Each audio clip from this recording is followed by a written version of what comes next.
Welcome to the Peak Performance Podcast, your guide to optimizing your life one health tip at a time. This podcast is designed to entertain and inform, not to provide medical or health advice. Always consult your doctor when it comes to your personal health or before you make any changes to your diet, exercise, or lifestyle. Hello, ladies and gentlemen. Welcome to the Peak Performance Podcast. And I just have to tell you today, we are in retrograde because we are talking about Mercury. I'm Coach Kyle.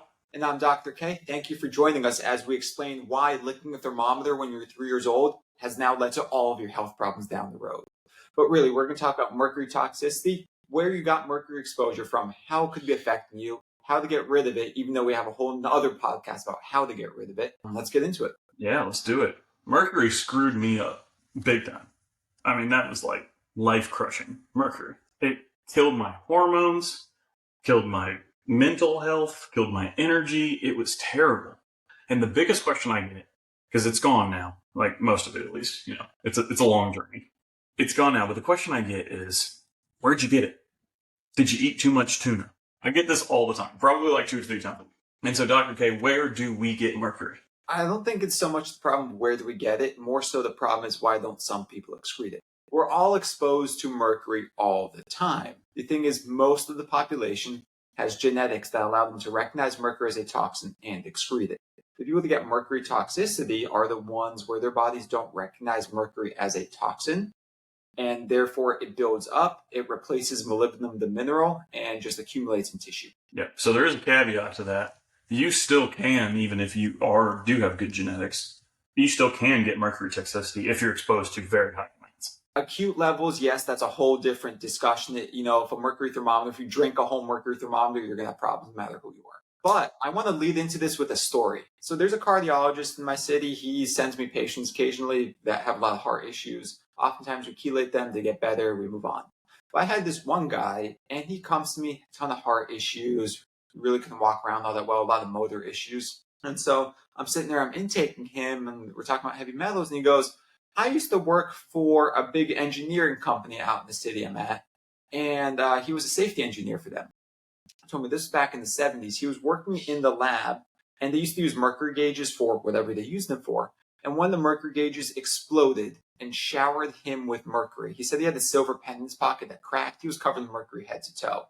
Like, that would have killed almost anyone. I have no idea how you're alive. I can't wait to test your mercury. I'm sure it's going to be like the highest I've ever seen, right? I get his mercury results back. His mercury was a 3. I don't treat people with a mercury below 5. Yeah. So you wouldn't even consider treating? No. I was like, you must have superhuman genetics for excreting mercury. His lead is really high. I have no idea where that came from, but his mercury was very small. Yeah. What's interesting is, genetically, people with a Japanese ancestral heritage often have the gene that is associated with being able to excrete mercury very, very well. That's literally my favorite party fun fact. I tell that all the parties I go to. You're like, are you part Japanese? Well, then you can excrete mercury, probably. But I think it's natural selection that because they eat so much seafood. Mercury's been in the oceans forever, probably since before humans existed. And so because of the amount of seafood that the culture eats, if they didn't excrete mercury, have bigger problems. Yeah. Bigger problems for sure. Okay, so mercury, actually another story for you.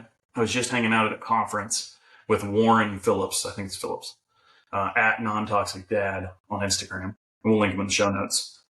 He interviewed me about heavy metals, and he actually got sick from heavy metals because he worked in engineering, and it was a toxic chemical cleanup crew. And he was literally cleaning up lead and mercury. Yeah, crazy, brutal. But yeah, that had serious negative effects for him. So kind of to come back to this question I get all the time, because I don't want to leave it unanswered. Where do you get mercury? There are a lot of sources. Like Dr. K said, it's all around us. But I think the number one source is bioaccumulation over generations. So it has been shown that the toxic burden of a mother passes to the children in the womb. Usually the firstborn gets the brunt of it. So if we really started the industrial era in, say, the early 1900s, now we're 3 or 4 generations removed. If our great-great-grandparents had a little bit of heavy metals that they accumulated, they passed it down to the next generation, passed it down to the next generation, passed it down to the next generation. and then it hits us. So I'm a millennial, and I think this is why we're seeing such a mental health epidemic, is because this is the first generation that is getting the compounded levels that are so high that they're almost immediately having an effect in teenager and 20-year-olds. And for those people that don't believe us or have trouble understanding this, let me give you guys this point. And even every doctor in the world will agree with this. Why do the big game fish have the most mercury, the tuna and the swordfish? It's because the little fish eat a little bit of mercury and they get eaten by bigger fish and bigger fish and bigger fish. And one big fish will eat 10 little fish, and so now it gets 10 times as much mercury, and it builds up and up and up. It's the exact same idea as what you just said. Yeah. So this bioaccumulation. So a lot of times when people have mercury, it's probably not from their immediate exposure. It could be. They could have been exposed to a lot of mercury. But chances are they started life with a high burden, and then it got more as time went on. So if your mom or grandma has amalgam fillings and they had you, that's going to increase your burden of mercury when you're born. So when you get this burden, when you get this toxic burden from your parents, you might not have an issue when you're young. But then also, like Dr. K said, you're surrounded by it. It's in our water supply. It's in our air. It's in, predatory fish, some of the foods we eat. There was just a study done by some moms who tested 21 different fast food brands, and all of them tested positive for either lead, cadmium, or mercury. All of them. So it's in our food supply. And so if you start with this burden and then you live in this world that we live in, you're going to accumulate more. Everybody has a different point, right? So some people can accumulate, just for numbers, say 20. Some people can accumulate 30. Some people can accumulate 125 until they get symptoms. But once you pass that point, it's like boom. The symptoms kick in, and then you got all the problems that come with mercury toxicity. And the struggle is they don't go away once you get back below the point. You've got to get them all out. Yeah, it's basically the straw that broke the camel's back. And now until you get all the straw off the camel's back, it doesn't have the energy to stand back up. Yeah, which actually is a really good metaphor. So like if say you're a bodybuilder and you're squatting, you squatted 500 pounds and you hurt something. Like you can't just go down to 480 and be fine. No, you have to rehab it with a plastic pipe with your squat and slowly work your way all the way back up. So once you pass that threshold of actually getting mercury toxicity, then you have to pull them out. And so one other thing, again, unfortunately, I don't really have the answer to this one, is I get patients, and touching on what you said, I get patients that say, okay, I have mercury toxicity, so probably my kids do too, but they're like 6 years old. What do I do? And truthfully, I tell them all the time, unfortunately, I don't really know anyone that does heavy metal treatments on kids. It's kind of dangerous because, you're reacting. So how are kids going to handle it? How are kids going to do with it developing? I don't know. I don't really treat kids. Do you have any suggestions, advice? Yeah, well, I mean, the first one is give them as clean of a lifestyle as you possibly can. Make sure you have good water purification. Make sure you have good, healthy food. Make sure they're not eating tuna, swordfish, shark, grouper, lobster, that kind of stuff. And make sure they just kind of stay away from it. That's the first strategy. Avoidance is number one. Number two is a lot of people will get to the point. I mean, it's terrible, but some people have children that need chelation so badly that you need to find a practitioner that will do it because it's life or death at this point, whether they're going to function or not. There are practitioners out there who do it, but it is very, very far and few in between because it is dangerous. It is tricky. Okay, so that's where we get mercury from. What can it cause? And do you mind if I answer my own question? The very vague answer? Do it. So mercury, the three big things it really affects are brain, peripheral nerves, and the gut. It affects other things and like thyroid and heart and lung and all that, but those are the three big things it touches on. So what I mean by brain is it causes things like brain fog, cognitive issues, trouble remembering, brain fog. It can cause things like dyslexia, learning disorders.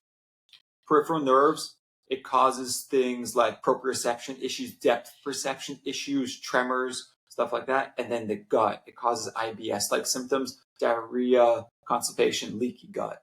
Yeah. So those are the big ones. There's a whole downstream effects too. I mean, allergies.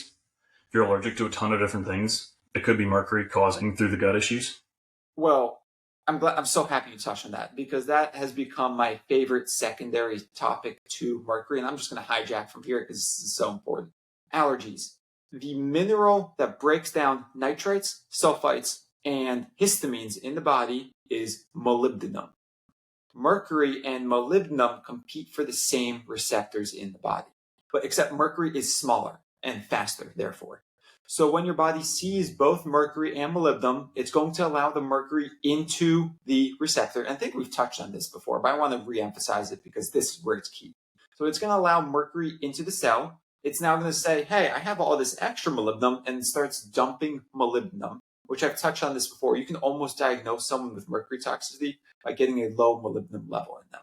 But then what happens, it's kind of like building a car with a boat engine. With the hood closed, there's something in the receptor. Your body thinks, okay, I built a car, we're good to go. But as soon as you try and start that car, you try and activate that cell, it won't activate. And now you have a bunch of dead cells that malfunction floating around. Yeah. And that downstream will cause a bunch of other problems. Yep. But allergies, when you're low in molybdenum, you can't break down histamine. So now you have a ton of histamine in your body. Mm-hmm. Yeah, I struggled with that. The, from the brain effects you mentioned, it's important to know that the pituitary is in the brain. So the pituitary, yes, nice. Your third eye there. It actually drives, it's your hormone center, essentially. And so your hormones can be directly affected by mercury toxicity because it favors the brain. So I was severely mercury toxic. I have not gotten to the point where I can get off of my hormone medications. I have been able to reduce them significantly, but I've not been able to get off them. And I'm not sure if I ever will, partly because there might be some long-term damage in my pituitary caused by the mercury levels that I had growing up and through my early life. That's not to say that I can't get there. I'm going to do some peptide bioregulators. I'm going to continue my cycles to detox my brain, etc. But if you don't address it quickly, you can have long-term lasting issues that are very difficult to get rid of. And the other hormone that's really big is thyroid. Mercury causes a lot of Hashimoto's. The thyroid peroxide antibodies, I've seen those disappear just by chelating someone. Actually, my favorite story about that, I had a patient, she came to me, her TSH was 60. I basically looked at her, I was like, how are you not in a coma? That was like one of my first questions to her. Like, if we don't do something about this, you will be in a coma like next week. She's like, well, I've been on as high as Armour thyroid, like 150, and it never got my TSH below 20. And so doctors, they just didn't know what to do with me. So I kind of just gave up and stopped taking everything. I'm like, that's not the solution here. So I put her on Armour thyroid 120 and started chelating her. Her mercury was the second highest I've ever seen. It was like 160 when we first started. After a month, I retested her thyroid level. She'd only done like 5 chelations at that point. Her TSH was like below normal. It was too low on Armour thyroid 120. I started dropping her by like a 30 milligram dose like every 2 months. She got stable on Armour thyroid 15. There you go. I mean, when I started, I was taking 160, I think, 180. I'm probably much bigger than that person. 180, and now if I take 180, I'm too high. So, we've made really good progress, but the brain is where a lot of my mercury is, and that takes so much longer to detox. Basically, because detox, and we've talked about you passing out when we inject your back. The whole problem with chelation is that it can only go where there's blood supply. And so areas with reduced blood supply, like ligaments, the brain doesn't have reduced blood supply, but has that blood-brain barrier. So those become the issues of getting the mercury out of those places. This is actually really important to hit on. So if you could have mercury, if you have 0 mercury on a provocation test, if you are severely overweight. So fat is not vascular. There's very little blood supply in this fat, meaning that when you get this injectable DMPS throughout your system for the provocation test to pull it out of your tissues, it won't reach your fat. So you could still have that mercury in your body and not show up on a provocation test. Yeah, I see people, patients, as they start chelating, they start to feel better. And a lot of my patients, they lose weight. Inevitably, those people that lose 20, 30 pounds, their mercury jumps up and they're like, what happened? I'm like, it was all in your fat cells. And as soon as you lost the weight, it shifted into your body. It didn't shift out. It shifts into other tissue. Your body doesn't excrete it on its own. Yeah. So that's exactly what happened to me. I was chelating. I started at 34 or something like that. I went down to like 7, but then I lost a bunch of weight and I went back up to 14. So it does store in your fat. And then brain, I think we've touched on alpha lipoic acid before. Actually, I was talking to some people and we figured out something. When you're really sick and really toxic and all that, the blood-brain barrier is really perforated. And so I think that's why people get mental symptoms when they start chelating mercury. It's pulling out of the brain in the beginning. And then as they get better, the blood-brain barrier starts to heal and ends up trapping some of the mercury in the brain. And that's where the alpha-lipoic acid comes in down the road. That makes a lot of sense. So we've covered what we covered. We've covered where it comes from. We've covered what it could cause. Is that everything it could cause? I mean, if you want to take it to the extremes, it can cause blindness. Tinnitus is another one. Antisocial behavior is another one. Well, remember that whole old saying, and I can never remember the whole saying, but mad as a hatter? Yeah. Mm-hmm. Do you remember the whole saying? I don't remember the whole one, but I remember that hatters use mercury in their dyeing or creation process. Basically, yeah, what happens is that to make the felt, they used mercury to make the felt. And so mad as a hatter, people that made hats went crazy from mercury toxicity. So, yeah, you take it to the extreme and you get visions of grandeur. You think you're greater than you are. And those are like very extreme symptoms. And it's mad as a hatter, dry as a bone, red as a beet, blind as a bat. There you go. So you'll turn red, you'll go blind, you'll be crazy. It can really do all sorts of things. It's one of the most toxic elements on Earth. There are very few things that are more toxic. Well, you just brought up the point I wanted to mention. There's elemental mercury, and then there's industrial mercury. Yeah, there's different chemical forms. So methyl mercury, ethyl mercury. So methyl mercury is the type you get from fish. Ethyl mercury is the type you get in, say, like pesticides or things that are like used in industrial processing. So to touch on the point, we mentioned the Japanese people's gene. That only affects environmental mercury, whereas ethyl mercury is far more toxic. And as far as I know, I don't know everything, but there's no gene that specifically targets ethyl mercury. I do believe that's accurate, but we still need a lot of testing in genetics. So as of now, that's where we're at. But so that's the twofold problem is even if you avoid environmental mercury, you don't eat the fish, you still have, you go dig in your garden because you're planting some stuff and then you eat those vegetables from your garden, there might be mercury in there. Mm-hmm. Yep. A lot of our pesticides have mercury-based products in them, which is why eating organic is important. It's not just glyphosate, it's also of all the other things in these pesticides. There's even like venoms of animals and stuff like that. So what else about mercury? I think that was pretty much it. What do you think? I mean, should we do just like a quick few minute like explanation on how to detox mercury?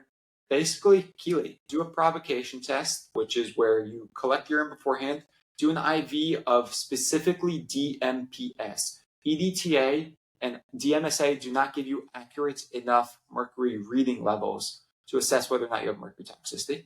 And then collect urine afterwards, and then talk to your doctor about your results and see if you're a candidate for treatment. My personal levels, I will start treating a mercury level about 5, unless they're super symptomatic and suspicious. Okay, so DMPS IVs is kind of the best way to treat it. They got there's a bunch of like holistic, natural ways to detox. I don't recommend these. Your cilantro, your chlorella, what these things have are one thiol bond. So to bind tightly to mercury, you need 2 thiol bonds. It'll grab it and won't let go. If you bind loosely, it'll grab it and just move it around. And so unless you are super hyper dosing cilantro like all the time, like literally just smoothies like every hour, you're going to just move mercury around in your body. And it's going to stir up your symptoms, and it can be potentially dangerous, causing psychological issues or even autoimmune issues. So getting a true chelator. So a true chelator is important. You need something that actually binds strongly to it. And there's very few of those. So DMPS is the best one for mercury, and ALA will bind to it as well. So ALA is what we use post DMPS detox. So once the DMPS has gotten almost all the mercury out of your body, ALA, since your blood-brain barrier is now restored, it will now cross that blood-brain barrier and help to move it out of your brain. And we use the Andy Cutler protocol for that, which is dosing ALA on its half-life every 3 hours for about 3 days. And then you take 4 days off. And I will warn people, it sucks. Whatever symptoms you think you get with the IV treatments, usually the orals exacerbate it even more. Yep. Yeah. It is not fun, but on the flip side, when I do get on the off cycle of it, I do feel much better on day 2 and 3. So it does have some benefits. If you're going to detox mercury, if you're going to test for mercury, find a practitioner who knows what they're doing. Like, this is key. If they are saying we're going to do a heavy metal detox with you and there's cilantro and stuff like that in the ingredients, don't do it. That's not the right person. Find someone else. Yes. So just find someone who knows what they're doing. So you can do it all with ALA. It's an extremely long process. About 10 years.